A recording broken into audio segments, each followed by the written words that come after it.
Amazon stock closed higher after a rough start, attributed to the president's Twitter account. He tweeted this morning that the company was costing the U.S. Post Office massive amounts of money for being their delivery boy. In a meeting later, he said this. Amazon is going to have to pay much more money to the post office. There's no doubt about that. Since Trump began tweeting about Amazon, its share price has dropped nearly $200 in the last 5 trading days. Its value as a company has dropped by about $60 billion, and its founder, Jeff Bezos, has seen roughly $18 billion of his personal worth evaporate. Trump seems to have had something against Amazon for a while. Believe me, if I become president, oh, do they have problems. They're going to have such problems. At a rally last year, he drew a link between Amazon and the Washington Post newspaper, a paper Trump thinks is against him, and that's also owned by Jeff Bezos. The Washington Post, which I call a lobbying tool for Amazon, okay, that's a lobbying tool for Amazon. Yet Trump seemed happy to have Bezos as an advisor to his economic council last year. Thank Jared for doing that.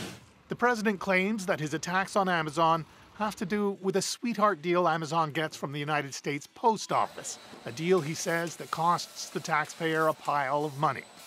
The post office is losing billions of dollars, and the taxpayers are paying for that money because it delivers packages for Amazon at a very below cost.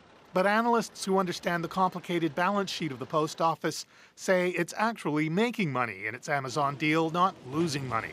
You know, I think Amazon has been a contributor to the growth rate of their postal service rather than anything else. I mean, so, you know, that's kind of odd that he would bring that up. What's odd but not unusual is the president's habit of attacking private businesses. He did so last year when Nordstrom dropped his daughter's clothing line, and he attacked the NFL when some players knelt to protest against racial inequality. Rosie? So how serious is this kind of behavior, Keith, from a president? Well, to some people, it's a very serious thing. Last year, after he attacked Nordstrom, I spoke to a former congresswoman who'd actually been on the committee that voted to impeach Richard Nixon. And she said his attack on Nordstrom at that time looked to her like a very clear abuse of office. And abuse of office is, very clearly, something that could be considered an impeachable offense.